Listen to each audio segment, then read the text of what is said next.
నిజమేనమ్మా, శాశ్వతమైనదేది ఈ లోకంలో లేదు. కాకపోతే ధర్మం, న్యాయం ఎప్పటికీ ఉన్నట్టే బాధాతప్తమైన శోకం కూడా ఈ లోకంలో ఉంది. అదే ఆరని శోకం.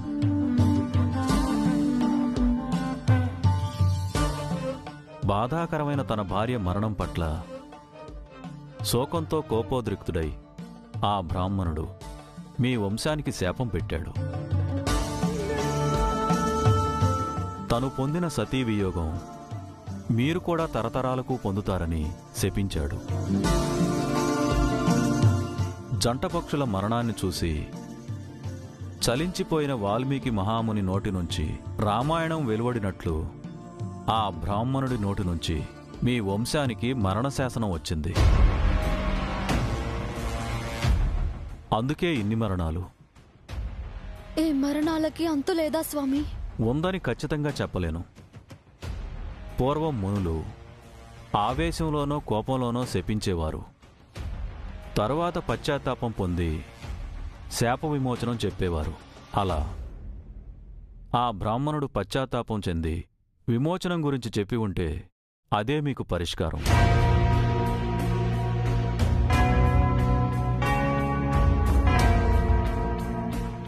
శాపం పెట్టిన తక్షణమే ఆ బ్రాహ్మణుడు కూడా ఆత్మహత్య చేసుకున్నాడు స్వామి.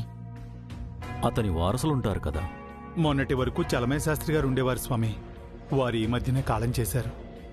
కానీ వారికి శాప విమోచన గురించి ఏమీ తెలియదని మా నాన్నగారు చెప్పారు. మిమ్మల్ని నమ్ముకుని వచ్చాము, పరిష్కారం చెప్పండి స్వామి.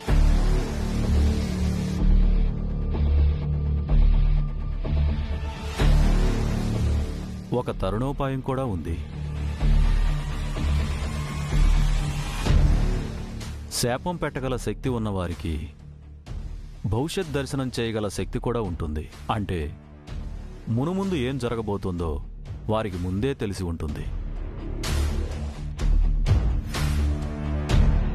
అలా ఆ బ్రాహ్మణుడు భవిష్యత్తును గాని దర్శించి ఉన్నట్టయితే శాపం పెట్టే పరిస్థితి తనకి వస్తుందని, ఆ శాపంతో చాలామంది చనిపోతారని పశ్చాత్తాపంతో శాప విమోచనం గురించి ఎక్కడో ఓ చోట నిక్షిప్తం చేసే ఉంటాడు.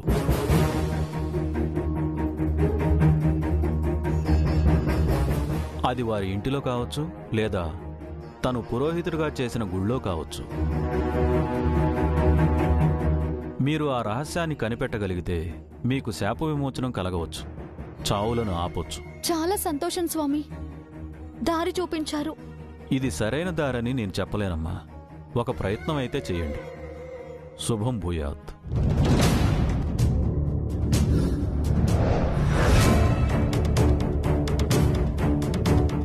దివ్య, నువ్వు వెళ్తూ ఉండమ్మా, మేము వస్తాం.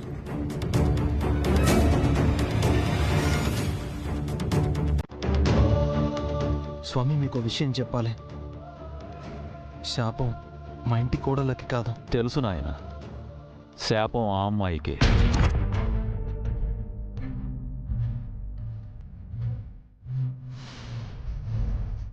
కానీ అది ఆ తాళపత్రాల్లో లేదు కదా స్వామి.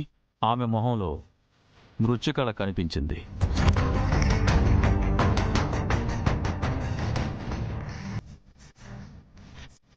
స్వామి, నా చెల్లెలు. ఆ మృత్యువును జయించాలన్న ఆమె సంకల్పం గొప్పది నాయన. తను మంచి ప్రయత్నమే చేస్తోంది. ఆ ప్రయత్నానికి దైవం తోడైతే ఆమె పూర్ణాయుష్కురాలవుతుంది.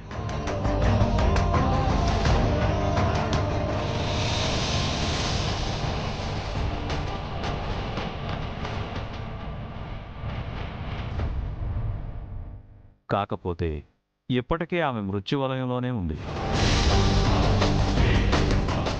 నంది ఒకవైపు, నాగరాజు మరోవైపు ఆమె ప్రాణాలు కబలించాలని చూస్తున్నాయి. నంది మీకు ఎదురైందని నా మనసుకు తోస్తోంది. నాగరాజు మీ ఇంట్లోనే ఉన్నాడు, కాటు వేయడానికి సిద్ధంగా ఉన్నాడు.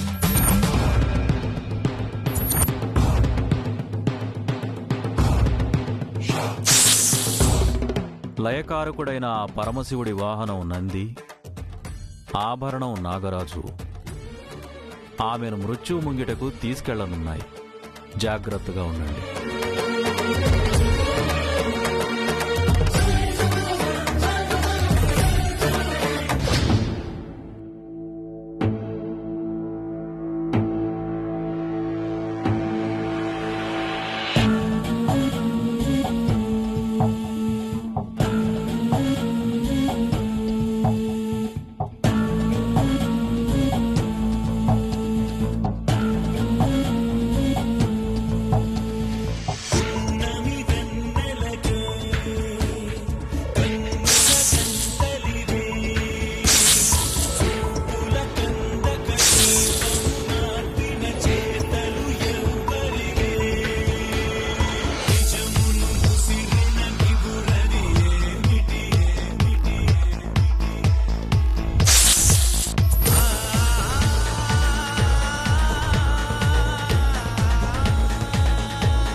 భగవంతుడా.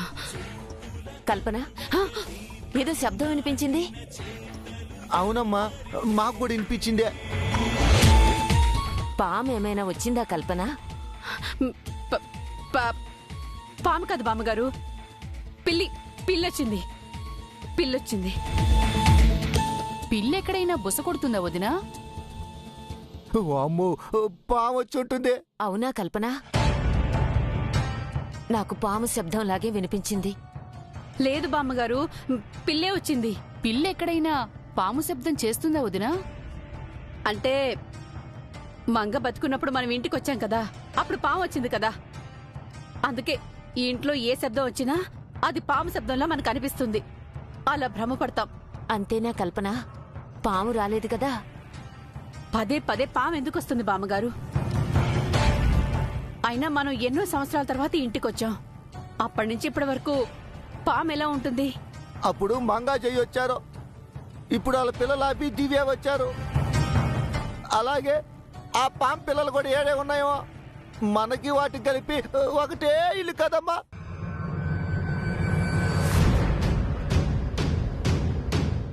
అలా అని పాము మీతో చెప్పిందా అన్నయ్య?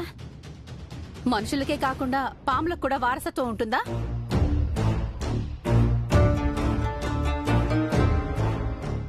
మీరెళ్ళండి బామ్మగారు, నేను కాఫీ తీసుకొస్తాను.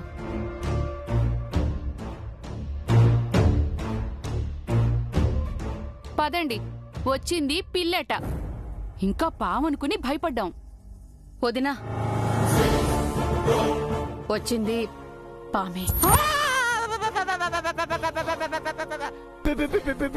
పిల్లంటావేంటమ్మా? పెద్దవిడ కంగారు పడుతుందని అబద్ధం చెప్పాను. మేం ధైర్యవంతులని మాతో చెప్పావా? జాగ్రత్త పడతారని చెప్పాను. పామును నువ్వు చూసావా వదినా? చూశాను వదినా, చాలా పెద్ద పాము. అదే పాము వచ్చిందమ్మా. తెలీదు కానీ అలాంటి పామే.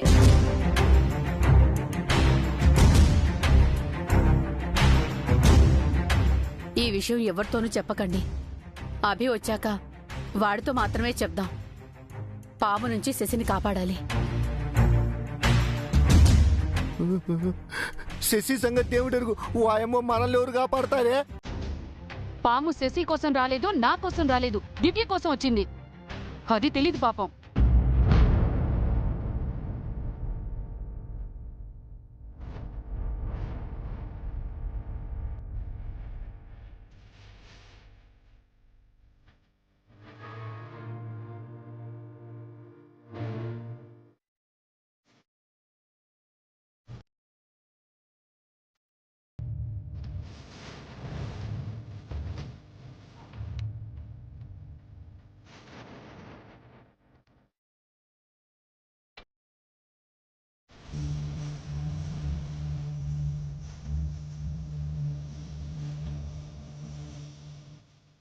వచ్చారు నెంబర్ 1 నెంబర్ 2 కేటుగాళ్ళు. వచ్చి రాగానే ఊరి మీద పడొచ్చినట్టున్నారు.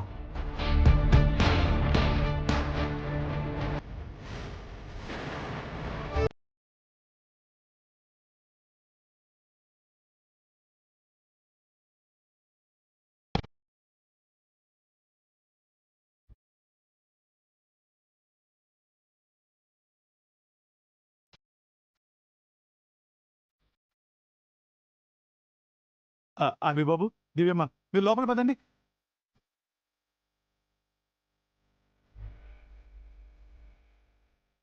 వీళ్ళ వాళ్ళకం చూస్తుంటే గొడవ పడేలా ఉన్నారు. ఆయన్ని మాటల్లో పెట్టడం బెటర్. ఇక్కడేం చేస్తున్నారు సార్? ఏ ఇక్కడ కూడా ఉండకూడదా? ఊర్లోకి వెళ్ళి అడుక్కు తినాలా? అయ్యో సార్, నేను అలా అనలేదండి. దొంగది ఎక్కడికి వెళ్ళొస్తున్నారు? ఎవరిని సార్ అంటున్నారు? ఇంకెవరు?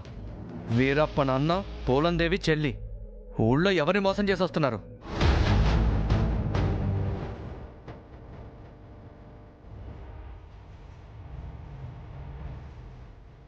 చుంచు మొహాలు ఎలా చూస్తున్నాయో చూడు. పెద్ద టెకాయిట్ బ్యాచ్లా ఉంది. ఏమైంది సార్ మీకు అలా తిట్టేస్తున్నారు? హా? నా నాలుక దురద పుడుతుంది. ఏదోటి వాగకపోతే ఊరుకునేలా లేదు. పచ్చటి పల్లెటూరుకి వచ్చాం, ప్రశాంతంగా ఉండొచ్చు కదా సార్. నేను నా చెల్లి కోసం వచ్చాను. నా భార్య అంటూ తీసుకొచ్చాడు కదా, పక్కన ఉండకుండా ఎక్కడికి వెళ్ళాడు? భర్త అంటే బాధ్యతగా ఉండాలి. భార్యని వదిలేసి బలాదురుగా తిరగడమేనా? అయినా క్రిమినల్ గాడికి కాపురం చేయడం ఏం తెలుస్తుంది?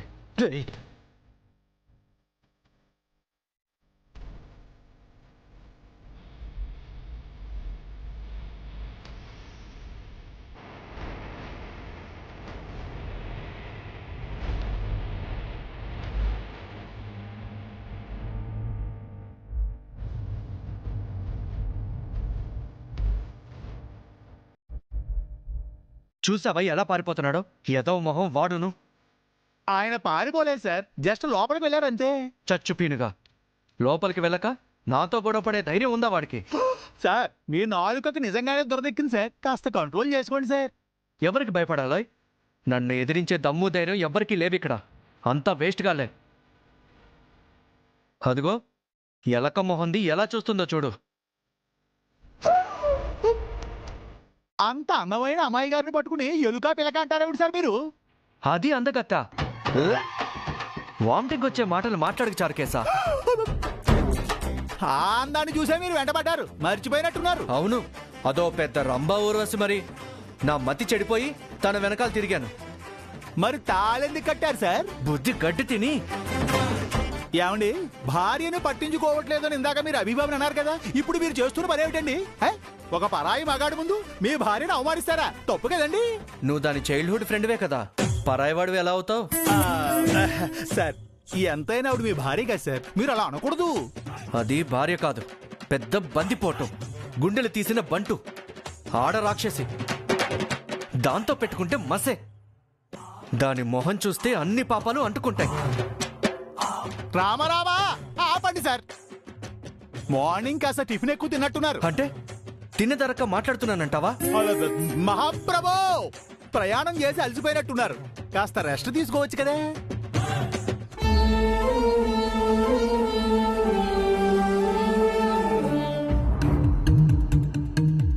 మీరెక్కడికి వెళ్ళొస్తున్నారు? చాలా రోజుల తర్వాత ఊరొచ్చాం కదా సార్, ఊరు చూసొస్తున్నాం. నిజం చెప్పు. మీకు అబద్ధం చెప్పి నేను బతకగలనా అండి? నాకేదో డౌట్గా ఉంది. ఈ ఇల్లు, వీళ్ళ మొహాలు, something is wrong. Sir, doubt పడితే అన్ని డౌట్సే సార్, వదిలేస్తే అంతా హ్యాపీ. వదిలేయండి, హ్యాపీగా ఉండండి.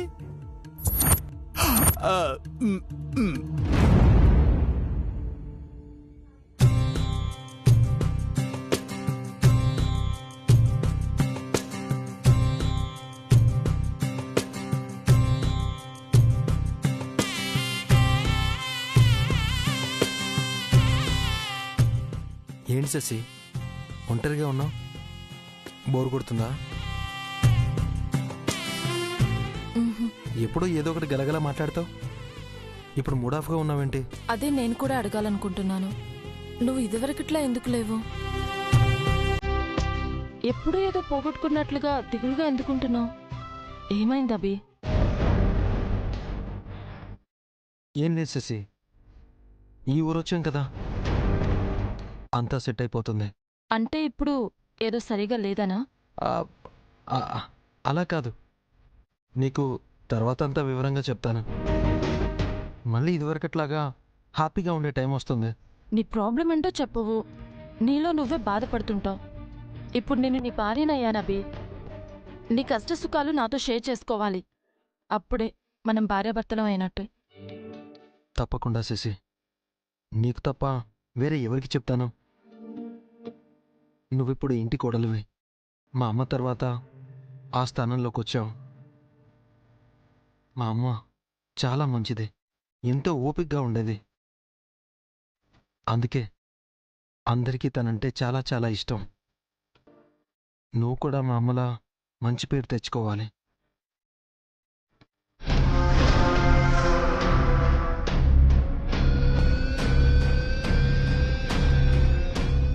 అలాగే దివ్య కూడా మా అమ్మలా ఉంటుంది. నువ్వు కూడా దివ్యలా ఉండాలి. పౌడరు, ఇదేదో మనకి పనికొచ్చే విషయంలో ఉంది. అవునవును, పుల్లలు పెట్టే పనిలా ఉంది. మన పెళ్లి జరగడానికి కారణం కూడా దివ్య. హ, అందుకు నువ్వు నేను దివ్యకి కృతజ్ఞులుగా ఉండాలి. దివ్యకి ధైర్యం ఎక్కువ. విదేశాల్లో చదువుకుని వచ్చింది కదా, తెలివితేటలు కూడా చాలా ఎక్కువ. నువ్వు దివ్య దగ్గర చాలా నేర్చుకోవాలి. తనతో ఒబీడియంట్గా ఉండాలి. ఆడపడుచంటే అర్ధమొగుడు కదా. అదీ కాక నాకంటే ముందు నీ మెళ్ళో తాలి కట్టింది దివ్యే. అంటే దివ్య నీ ఫస్ట్ హస్బెండ్ అన్నమాట.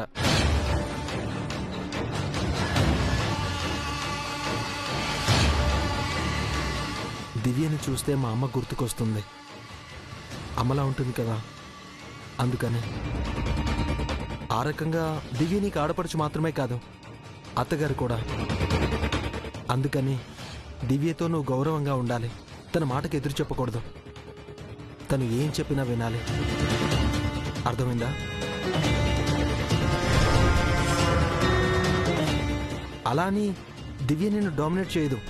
లవ్ చేస్తుంది, ఫ్రెండ్లా ఉంటుంది. నీ మంచి చెడు అన్నీ తనే చూసుకుంటుంది. నీకేం కావాలన్నా దివ్యని అడుగు. నాతో ఎలా ఉంటావో దివ్యతో కూడా అలాగే ఉండు, సరేనా?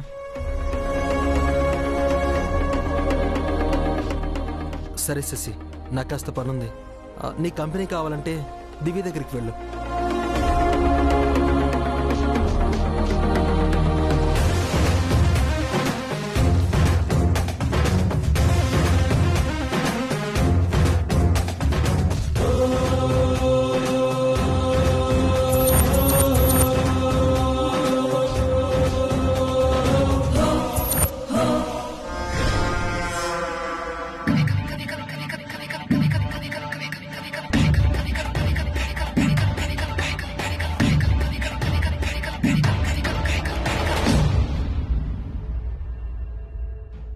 ఏంటమ్మా, ఏమంటున్నాడు మీ ఆయన? ఏం లేదు. ఏమి లేకపోవటం ఏంటమ్మా, బయట నుంచి మేమంతా విన్నాము. మాటకు ముందు దివ్య, మాట తర్వాత దివ్య. మాట్లాడితే దివ్య దివ్య దివ్య. ఏందమ్మా దివ్య గొప్పతనమా? దివ్య ధైర్యస్తురాలట, బాగా తెలివైందట. ఏ నీకు లేదా ధైర్యం? నీకు లేవా తెలివితేటలు? నువ్వు చదువుకోలేదా ఏంటి? ఇండైరెక్ట్ గా నిన్ను దివ్యకు ఊడిగం చేయమంటున్నారమ్మా. నిన్ను దివ్యకు బానిసం చేస్తున్నారు. దివ్య దగ్గర అనుకువగా ఉండటం అంటే అర్థం అదేగా.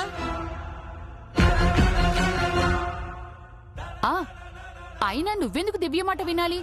దివ్య చెప్పింది ఎందుకు చేయాలి? నువ్వు ఇంటి కోడలివి.